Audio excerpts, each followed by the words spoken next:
On September 11th, 2001, I was 24 years old.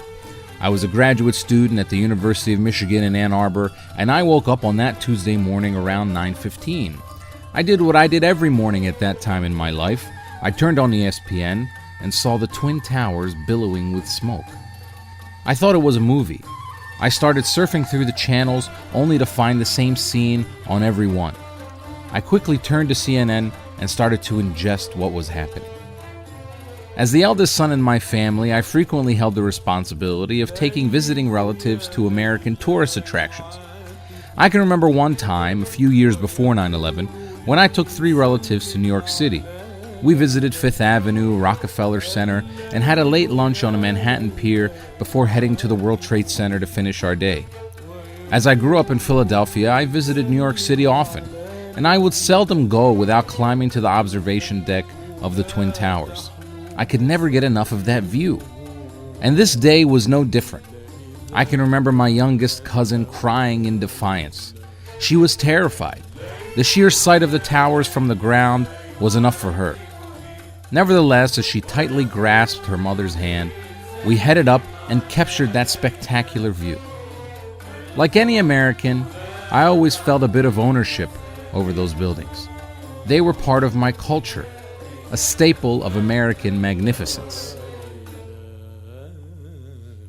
In December 2001, I flew for the first time after the attacks. I was flying from Detroit to Los Angeles to appear on Bill Maher's Politically Incorrect. The staff of the show reserved my ticket the day before I left. I was flying first class and only staying in Los Angeles for a few hours to do the show before I returned to Detroit. Things did not look good for me.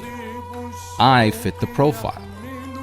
As I checked in, the friendly young lady behind the ticket counter told me, with what I now realize was a scared smile, "Security is right over there, sir.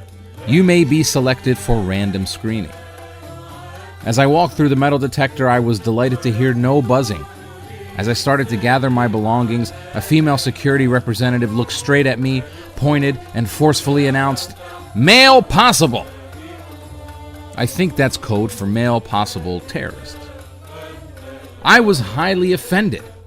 I looked back at her, pointed below my belly button, and loudly proclaimed, "Male definitely!" 9/11 changed the way we lived, thought, and talked.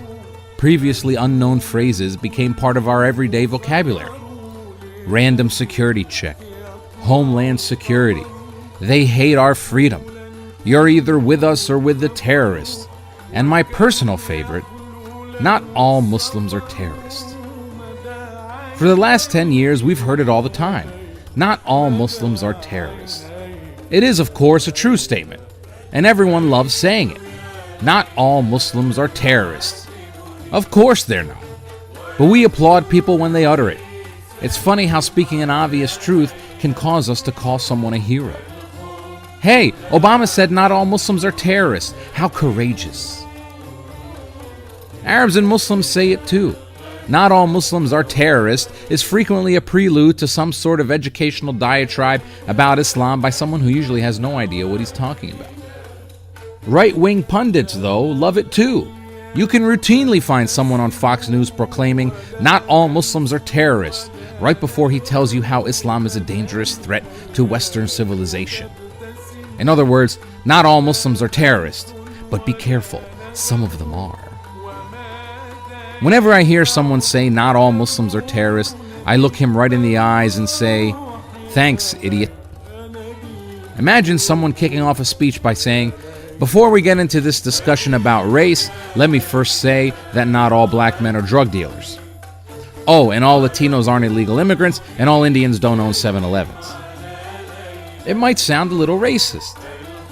Not all Muslims are terrorists, on the other hand, garners applause. Are we that defeated? Or are we just that dumb?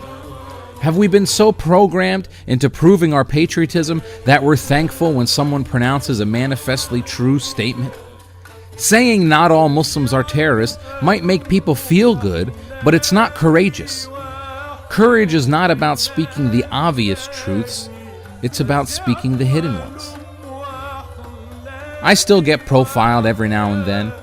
Sometimes they'll even take me off the plane to question me after I've gotten comfortable. Now, after they let me back on, I just look at the white guy who was already sitting next to me, sigh loudly, and say,